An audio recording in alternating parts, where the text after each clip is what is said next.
तो इस मूवी की शुरुआत वहीं से होती है जहां से पार्ट 1 खत्म हुआ, जब एक गॉडजिला ने 2 क्रिएचर्स को मार दिया था।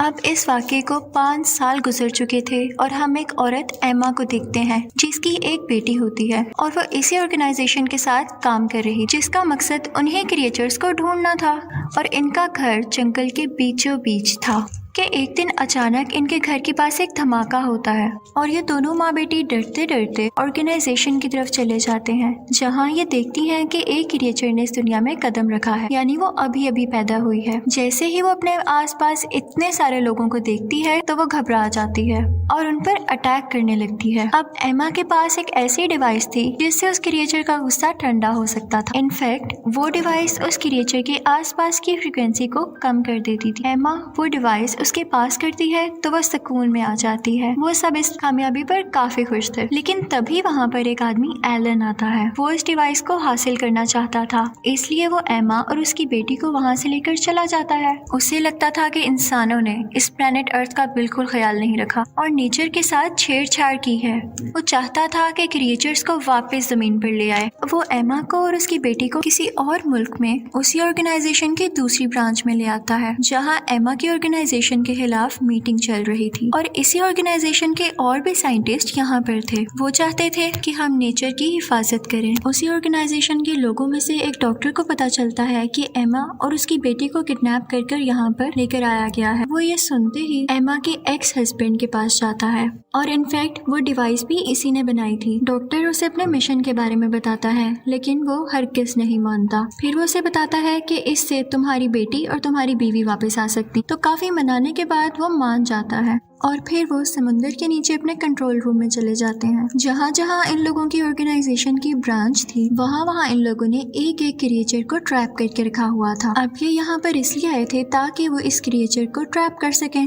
और इसी के साथ वो गॉडजिला को भी ढूंढने की कोशिश करते हैं, लेकिन बहुत ज्यादा ढूंढने पर भी उन्हें गॉडजिला का सिग्नल कहीं से नहीं मिलता। लेकिन अचानक से फ्रिक्वेंसी बहुत तेज हो जाती और ऐसे लग रहा था जैसे गॉडजिला बहुत पास है और बहुत गुस्से में है। सब लोग डर जाते हैं और फिर अचानक हमें गॉडजिला दिखाई देता है जो कि समुंदर में ही था और उनकी तरफ बढ़ रहा था। वो वहाँ पर लगे हुए शीशे को जोर जोर से तोड़ने लगता है। इनफैक्ट गॉडजिला समुंदर से ही हर मुल्क में जाया करता था जब उसे लगता था कि वहाँ पर कोई डेंजरस क्रिएचर है। अब वो अंटार्कटिका जाता है उसी क्रिएचर को ढूंढने के लिए। इन सब को भी पता चल जाता है कि गॉडजिला का वहाँ जाने के पीछे क्या पर्पस है, यानी वो वहाँ क्यों जाना चाहता है। तो इसलिए वो लोग भी उसका पीछा करते हैं। लेकिन जैसे ही वो वहाँ पहुँचता है तो हम देखते हैं कि वहाँ पर एक बहुत खौफनाक ड्रैगन है जिसके 3 सर हैं और उसे किंग अरोरा कहते हैं। लेकिन इस ऑर्गेनाइजेशन ने उसे सुला कर रखा हुआ था और वो भी एक्टिव नहीं था। गॉडजिला की इसके साथ काफी दुश्मनी थी और गॉडजिला अक्सर आया करता था इसे देखने के लिए ताकि वो इससे लड़ सके। अब जब डॉक्टर वहाँ पर एमा को बचाने के लिए जाता है तो वो ये देखकर हैरान रह जाता है कि एमा भी एलन के साथ मिली हुई है। वो सारे प्लान के बाद यहाँ लाई गई थी ताकि वो उस ड्रैगन को जगा सके। वो अपने एक्स हस्बैंड और डॉक्टर के साथ जाने से इनकार कर देती है और जाते जाते उस ड्रैगन की दीवार को तोड़ देती है और वो अब एक्टिव हो चुका था और पूरी तरह से बाहर आ चुका था। गॉडजिला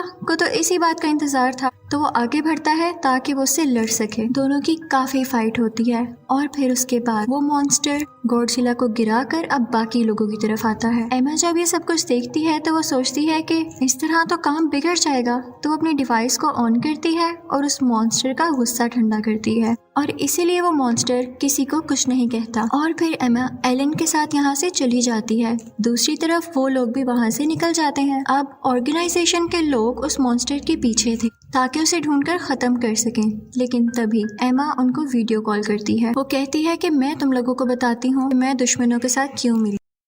तुम लोग इस काबिल थे कि तुम्हारे साथ रहा जाता। तुम तो क्रिएचर्स को और इवन नेचर को नुकसान पहुंचाते हो और मैं एक एक करके सब क्रिएचर्स को आजाद कर दूंगी। तुम लोगों ने जमीन के साथ बहुत बुरा किया है, लेकिन यही क्रिएचर्स अब हमारी मदद कर सकते हैं क्योंकि इनकी बॉडी में रेडिएशंस हैं, यानी शुआएं हैं। तो जहाँ जहाँ ये लोग जाएंगे अपनी रेडिएशन से ये जमीन को वापस ठीक कर सकेंगे। ऑर्गेनाइजेशन के लोग उससे कहते हैं लेकिन ये क्रिएचर्स तो इंसानों को मारना चाहते हैं, तो तुम कैसे इनको अपना साथी समझती हो। तो वो कहती है कि तुम्हारी सोच गलत है। हम सदियों से एक साथ रहते आ रहे थे, सब कुछ बैलेंस में था। हम इन्हें कुछ नहीं कहते थे तो ये भी हमें कुछ नहीं कहते थे। हम इनका ख्याल रखते थे, लेकिन अब तुम लोगों ने इसके साथ बुरा करना शुरू किया तो क्या ये तुम लोगों के सामने अच्छे बन के बैठे रहें और अपनी हिफाजत ना करें? वो कहती है कि मैं इनको आजाद करके ही छोड़ूंगी और इसी के साथ वो कॉल बंद कर देती है। अब जैसा कि एमा ने कहा था वो बाकी क्रिएचर्स को भी आजाद करेगी तो वो अपने मिशन पर निकल जाती है। सब लोग काफी परेशान थे कि अगर ये इसी तरह करती रही तो हमारे लिए बहुत मुश्किल हो जाएगी। एमा आगे बढ़कर एक और क्रिएचर को आजाद कर देती है जो कि वोल्केनो में से निकलता है और वो वोल्केनो ऐसी जगह पर था जहाँ पर आसपास लोग भी थे,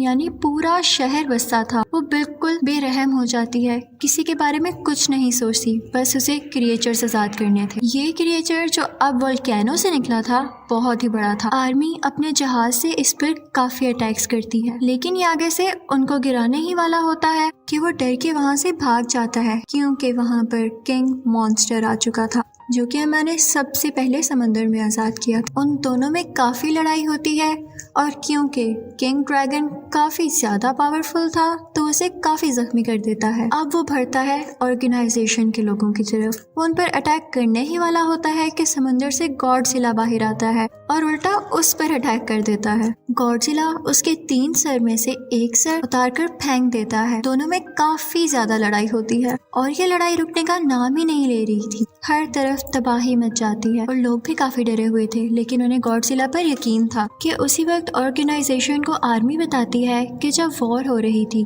तो हम लोगों ने एक मिसाइल बनाया था और उस मिसाइल का काम ये था कि 2 माइल तक आसपास जितनी भी चीजें, जितने भी लोग होंगे वो उसको ब्लास्ट कर देगा और हम वही मिसाइल शूट करने वाले हैं ताकि ये क्रिएचर मारा जा सके और इसी के साथ हमें गॉडजिला को मारना भी मजबूरी है। वो उनसे कहते हैं कि तुम लोग यहाँ से दूर चले जाओ और वो वहाँ से काफी दूर चले जाते हैं।